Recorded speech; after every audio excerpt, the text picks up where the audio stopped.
Has this ever happened to you? You were playing your favorite card game and the prospects of winning were looking good. You had the exact cards you needed in the matchup, established the perfect sequence to play them in, utilizing all your resources optimally over the course of the next 3 turns, and then your opponent won. Before you did. I'm Simon from Games Deconstructed, and I'm here to tell you what the hell that's about, and why it might be connected to the concept of tempo. Definition 1. Tempo is the speed of winning. The first, simplest, and by that virtue most universal definition of tempo is that it's the speed, measured in turns, rounds, cards played, with which a player is approaching the completion of their win condition. In other words, the speed of winning. If your win condition is to punch my face in for 20 or more damage and you're attacking me with a 4-power creature every turn, dealing 4 damage, then you'll need 5 turns to win. But if you were to attack with 2 4-power creatures, you'd win on turn 3. Your tempo would be higher because you would be winning faster. This form of measuring tempo excels at comparing the winning speed of strategies that are wildly different.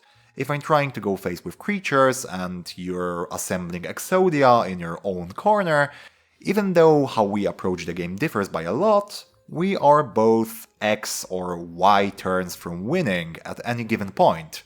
So we're like travelers on different trains barreling towards the same station. We may be in different places, we may be approaching from different directions, but it's easy to gauge how far each of us is from the goal, which in this case is winning, and who will get there first. Unless we were traveling on parallel tracks, and one of us decided to throw a wrench into the other's plans. Definition 2. Tempo is the momentum of a match. The limitation of the previous definition is that most card games are not just a competition on who can win faster. There's also the secondary objective of making your opponent win slower, achieved via what's often called interaction. Unlike our train example from earlier, this one's more like Mario Kart. If you're in first place, you hope to make it to the finish line unscathed. The player behind you has the same end goal, but their objective for now is to destroy your hopes and dreams with a blue shell. You're trying to win, they're trying to stop you from winning. If they happen to find themselves in the lead, they will be trying to win and you will be trying to stop them. The argument to be made here is that at any given point, one of the players is the winning one, the aggressor, while the other is the defensor. One's active while the other one's reactive. One's trying to win and the other is trying to stop them from winning. And that position, that differentiation is not set in stone, so one player can be on the attacking end on turn 3, but they might find themselves in the defensive position on turn 6, for example. This is all well and good, but how would we go about judging who's who at a particular moment? You'll hear words like initiative or board presence thrown around, but in my opinion, there are several key factors to take into account here. The first one taps into our understanding of tempo as the speed of winning that I've mentioned before. So whoever has more ability to influence the state of the game immediately has the initiative. So more creatures on board, more effects with immediate payoffs, engines producing more resources that are up and running are all things that you can use to influence the state of the game right now. Of course, judging these comes with their own set of challenges because the ability to influence the game state is easier to intuit than calculate. The second issue here is stylistic differences between decks. Knowing the high and low points of our deck in a given matchup can push us towards assuming one of the roles. If you know you'll eventually outvalue your opponent in the long run, known as inevitability in many card games, you'll be content with being on the defensive for a bit. As you can see, this second definition of tempo is a bit more complex, and it's also a bit less solid than the first one. While deck choice, board states, text on cards, etc. influence the feeling of one player having the initiative, It is more of a mutually recognized dynamic social construct than a concrete element of the game. It's never written on a card, one player has higher tempo. As a result, any game mechanics and elements aiming to influence this momentum, this understanding of tempo, will always be one step removed from the final effect. It will only become apparent what effect it had after passing through the lens of player perception. The difficulties of designing for tempo. So the first question to come to mind is, Simon, isn't having positive tempo, higher tempo than your opponent always better? And yes, it very much is. You're not going to win by just stopping your opponent forever, so having positive tempo, if only for a split second, if only for the turn on which you're going to win, is vitally necessary to be able to win. And even though the answer to that question is yes, that still leaves us with a couple of interesting gameplay considerations. To make tempo-related decisions a bit more interesting, we need to make them a bit more unclear. And to make them a bit more unclear, we need two basic things.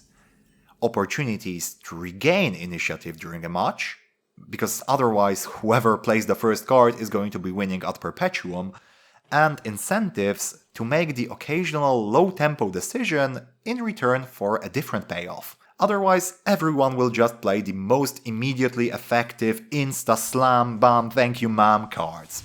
Fortunately, I've been able to find card games that introduced excellent elements pertaining to these two ideas. Example 1.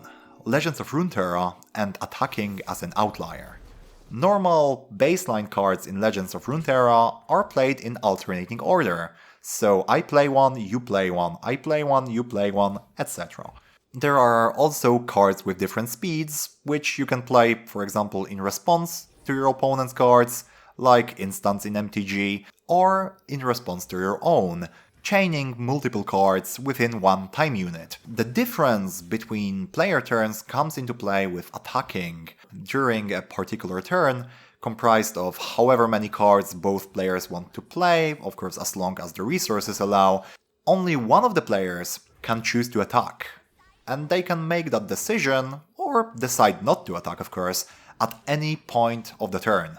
So they can choose to set up further before attacking at the end of the turn, but run the risk of their opponent setting up as well and maybe catching up to them. Or they can go for what's called an open attack, attacking as the very first thing they do within a turn, before any further modifications to the board state can be made. Due to this novel turn structure, the player who has the attack token has first say in determining how the turn will look. Even for Ultra OTK control decks that only start winning on turn 12, receiving the attack token means their opponent doesn't have it. So this will result in initiative returning to a more neutral state, while it may be firmly under their opponent's control on all other turns. There's a lot to be said about interesting decision making, additional rules and keyword interactions that this design paradigm has with other elements of lore, which build upon that concept. For example, some of them allow you to attack multiple times during a turn, completely changing the dynamic. But the key takeaway here is that the game has a built-in cadence, a rhythm comprised of moments where it's easier for initiative to change hands and moments where it's more difficult. Making sure your game includes some variability in how difficult it is for initiative to change hands at a given moment of the game will help combat the feeling of one player perpetually playing catch-up until they lose, which is a bad feeling indeed. Example 2. Gwent and long-term gains. So far we've established that being higher tempo, being immediate rather than prospective, is something valuable for a card or a deck. Dealing 3 damage now is better than dealing 3 damage in 2 turns, for example. The intuitive course of action, of course, would be to make these long-term gains from playing a card higher than the immediate one. So maybe the card dealing damage in 2 turns is going to be cheaper, or deal 6 damage instead. But should it be 6 damage, or maybe 5 damage? Finding the answer to this question, how to gauge the cost of tempo gain in terms of other resources within a game, is also one without an easy answer. But one game that found an answer that excites me greatly is Gwent, the Witcher card game.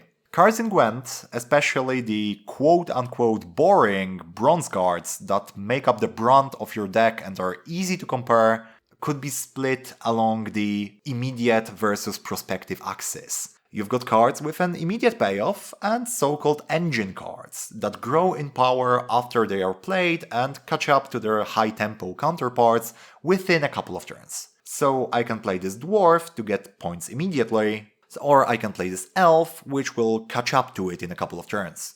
Standard stuff so far. But what it interacts with very well is Gwent's round structure. A game of Gwent is divided into 3 rounds, and the overall winner is whoever wins 2 of them. Cards in hand carry over from one round to the other, but not cards played, not cards on the board. The board is reset at the end of each round. And the length of each round is not set. It goes on as long as at least one of the players keeps playing cards. And you really don't want to play many more cards than your opponent within one round, because that's going to put you at a major disadvantage for the rounds to come. Being 2 cards behind is a death sentence in most matchups. So the length of each round is decided collaboratively by both players. As long as they are willing to stay within the round based on their analysis of the hands, the boards and the matchup, the round will go on. And this adds a couple of interesting caveats, because if I want to play a card that slowly gains power, I'll need a way to keep my opponent invested in staying within the round, because I will not be able to realize my gains unless the round goes on. Time in Gwent could be measured in turns, but it could just as well be measured in cards, because keeping the round running is going to cost at least one of the player cards. If I want to see my engines grow, I'll have to keep playing cards, or at least make sure that my opponent does. And if they decide not to play ball, I might never get the full value out of my long-term investments unless I dedicate more cards than they do, which will come back to haunt me come rounds 2 and 3. Playing a single point bomb and then passing and watching your opponent squirm as they play 2 or 3 cards to catch up because they only have cards that require setup and require time is one of the best feelings in Gwent. And one of the most important skills in that game is knowing which rounds to keep short, which ones to prolong, if you really have a say in that or not, and which cards to play and when, to make sure that the rounds are as short or as long as you'd like. This makes sure that whenever you make a decision to commit to the long term or the short term, it's never an easy one, and it's never one that's made by your deck for you.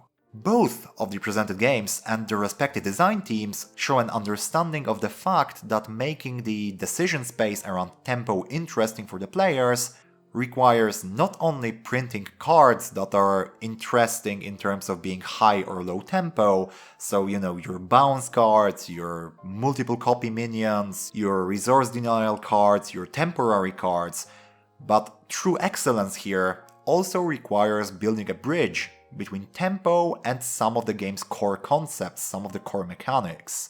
This allows the players to have to choose not only how, using which cards, they want to fight for tempo, but also when, or maybe even possibly where, as having control of the game's momentum when able to attack, for example, as it is in Legends of Runeterra, might be a bit more favorable. Hey guys, I hope you find this analysis of tempo informative. Be on the lookout for interesting tempo interactions while you play and design. As always, let me see you in the comments if you'd like me to take a look at a particular card game design element, and big props to you if you like or subscribe so this video can reach more people. Have a beautiful day, and I'll see you in the next one.